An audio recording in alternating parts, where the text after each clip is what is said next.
Finland, historically a homogeneous nation, has got a multicultural look in recent years. Every year, thousands of foreigners enter into Finland in search of better opportunities.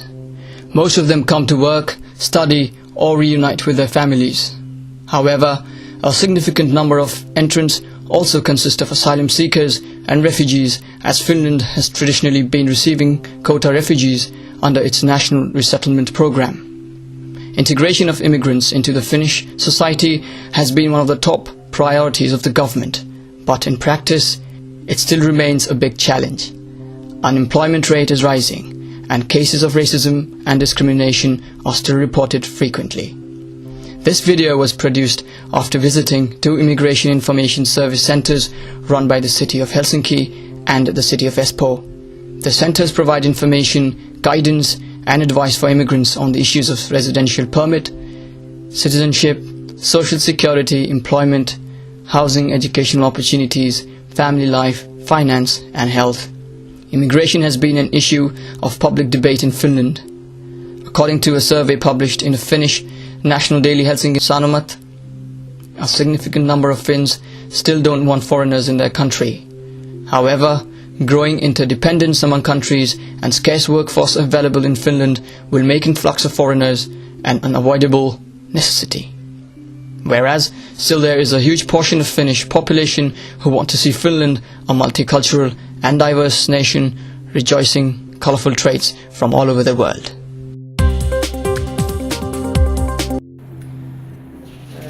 People don't speak Finnish as well that they could understand about all the decisions or all the bureaucracy what is going on here. That's why they're coming here, and we will explain them about the papers they need to send around different kind of offices and what they are, and the law, of course. People, they come here when they have problems with the authorities, the social office, with Kela, with the police, or people who they want to apply they want to fill out applications and they don't know Finnish actually. So we fill those applications, and when people get decisions or get any letters from the authorities, so they bring them to me here, and I read them and I try to translate or to explain the content of the decision and why it is done this way. And if there is something unclear, I call the authorities and I try to get more information. So this is a main part of my job, and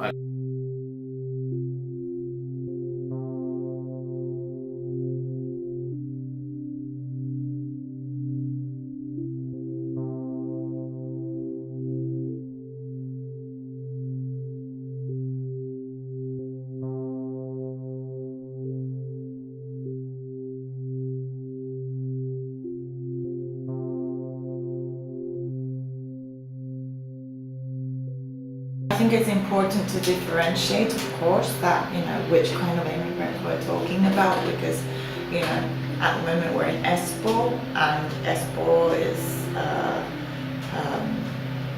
a city of a lot of high-tech development, so there's all the Nokia stuff, and that's bringing in a certain kind of immigration. And then here in my work, I encounter largely people who are refugees or coming into Finland through family reunification. Most of them are from African countries, mainly Somalia and also Arab countries. Also other countries, so some have come through marriage, etc. So 24% of my customers' problem concern their resident permit in Finland and nationality. So if he came from EU countries, or he came from outside EU countries, or he's living in Finland, right?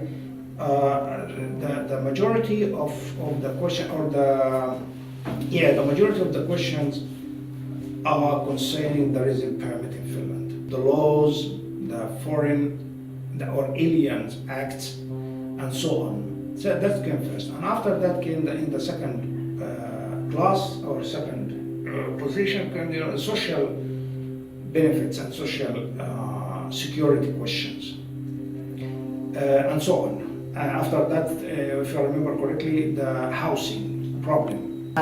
My main client group are illiterate women who have spent the majority of their life in refugee camps. And of course, they are coming into society that is very highly developed technologically, and where education is also very far developed. So I think, yeah, that's it's a very, very huge problem when they come here that they need to learn a new language, they need to learn how to read and write, to figure out how to exist here. And I think that takes a lot of time. It's a very rough start coming to Finland. It's not as easy as going to other Western European countries, I think, where there are more established immigrant communities. Refugees are having a very good service in Helsinki, but the rest of the foreigners who are coming here for family reasons, for studying or for work, they need much more counseling than they are able to get nowadays. That's why we want them to come here and ask about questions. People are confused about how to make their living very good in Finland, because nowadays in Helsinki we don't have apartments. People cannot have a proper housing for their family, and we have a recession in this country, so people cannot find the work, and that's also a very bad problem nowadays. Finland, of course, for a long time there's been movements of people, but people coming in from completely different areas in the world, like Africa or Asia, is a new thing to Finland. And it's only going now into the second generation, and I think it's leading to big social challenges, and most of all I think it's leading to challenges of identity for the Finnish people, because I think Finland has a very strong national identity, and of course when there are people coming in from outside, then that identity is challenged. And I see that Finland is quite young with these integration problems, because we're just opening our borders about 25 years ago. Before that, we had very few foreigners in there, so we are not used to communicate with the foreigners. We just lived here together and spoke the only language, Finnish language or Swedish language, so that's why we have to learn to be more international. We do have like that. The customer can come to our office either by 7 times in advance, and we prefer that. Or he can knock the door. If I have time, I can take him in, or he can reserve time. There are foreigners working in Finland. Those people who are working, they are not seen. No one is talking about them. We should know that we have doctors in Finland, we have professors, immigrant professors, immigrant doctors, immigrant nurses. They are working. And they are working very hard, but no one is talking about this group. Still, I'm saying that refugees, they are the smallest portion of immigrants. But in the media, they speak mainly about refugees, like all immigrants are refugees here or are unemployed. Media should focus more on successful people. when you come into a country or a culture, I think it's very important to think about what happened there before and the kind of context and of course Finland has a history of oppression by well, they've kind of been the closest to colonizers as it gets up here in these parts, and so Finland was part of the Russian Empire for 100 years, and before that part of the Swedish Empire. So there is this history of struggle for independence, and there have been wars. So my grandparents' generation fought in those wars. And then of course Finland gained its independence. And then this leads to this kind of logic that if people are coming from outside, they're going to invade again. And that's one way of looking at it, I think. From the point of view of you know, my main client group, there is a very grave lack of education opportunities for them, and here in our centre we provide language tuition for illiterate women, but it's run almost entirely by volunteers, because there are some courses run by paid teachers, by institutions, by the employment centre for people to learn the language, but there isn't enough. Integration, but there should be enough resources to do integration. Integration is taking this very slowly, actually. Integration means that you should have enough and continuous Finnish language courses. The problem, we don't have enough courses. Second thing, if somebody studies Finnish somewhere, he needs to practice this language. The course itself is not enough. He needs to talk to neighbors, to speak to native speakers. This is not happening in Finland, actually, or it happens on very minimum level. Second thing, integration means a person should get a job, actually. It's not enough that he studied Finnish, he speaks some Finnish, then he's staying home. He needs to work. Of course, there's a lot of debate, because there's a lot of people who don't want money to be going into these foreigners coming to Finland, and that, of course, that's a struggle that's happening in the public eye all the time, and I think that's a very important discussion, because it is very it's very dynamic, and there are very strong views, and I hope that debate will change people's minds gradually.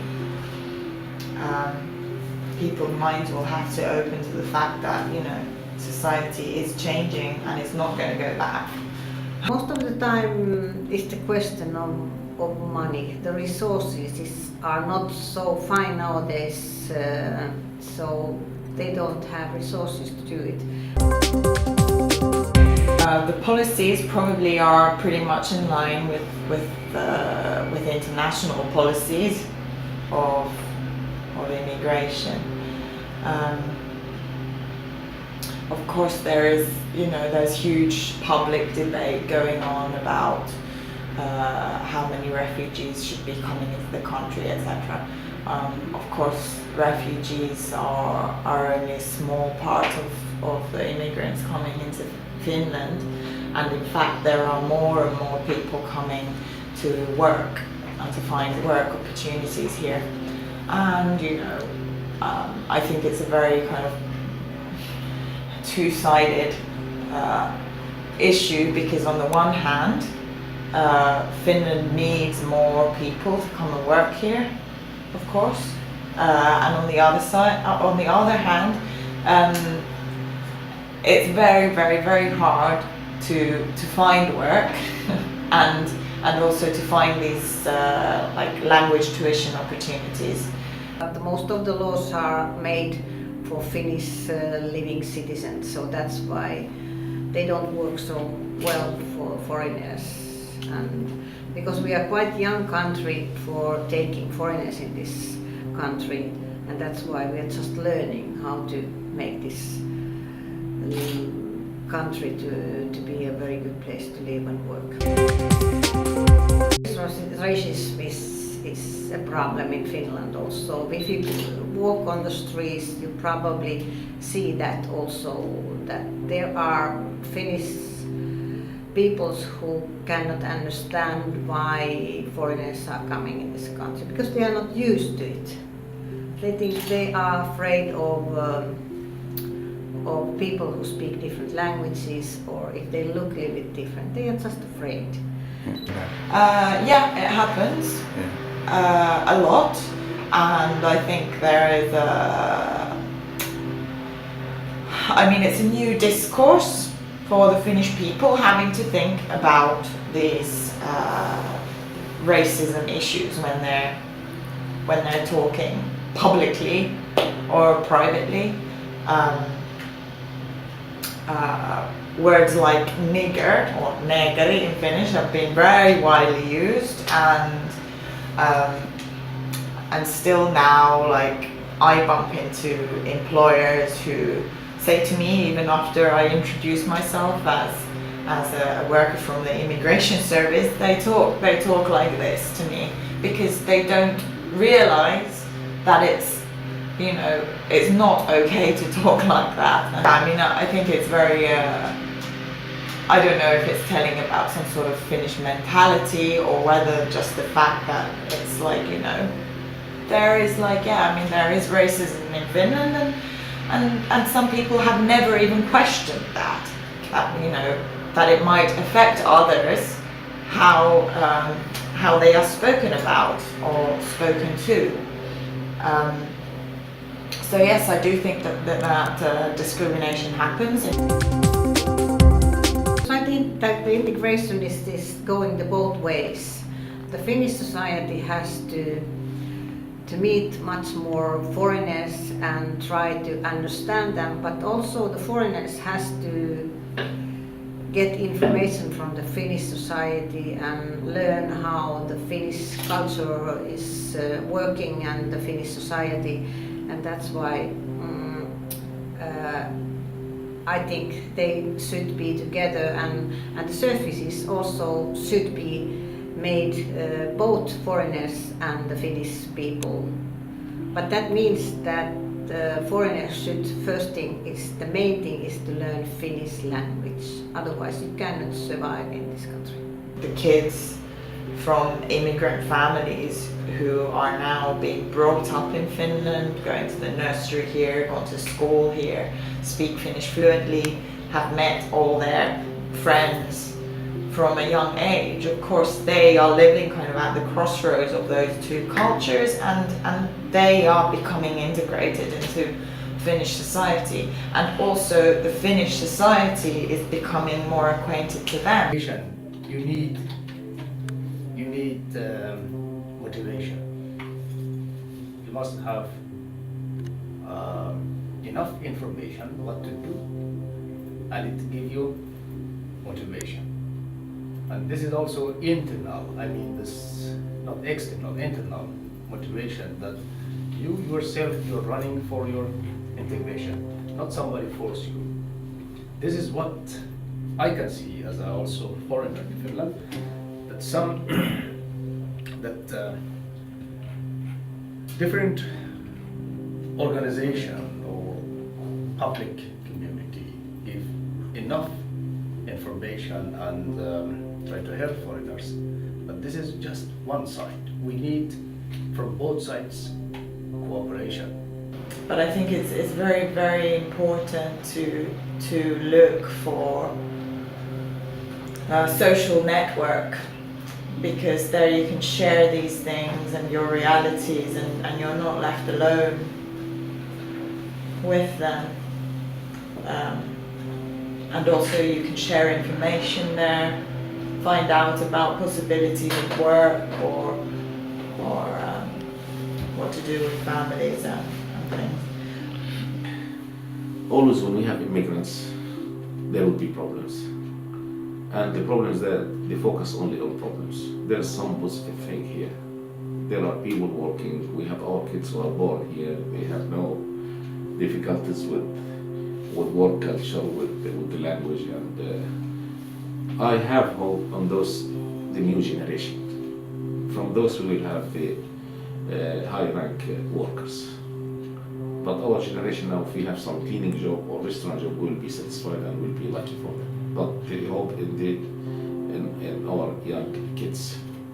So after 15 or 20 years, I am sure we will see more and more doctors, engineers, professors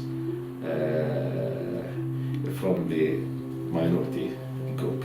Of course, I'm a little bit concerned about what's going to happen because there is a lot of tension and there are a lot of people who are in very vulnerable situations, and if they are not attended to, these people are going to be they're going to be more in mass. They're not just individual cases, they are usually living concentrated in some areas of the city, and I think they need a lot of attention. And to be realistic, I think that there is going to be sort of social conflict anyway, but how much that is going to be, I think, can be affected by good planning and the councils and the government responding to those things in the right way.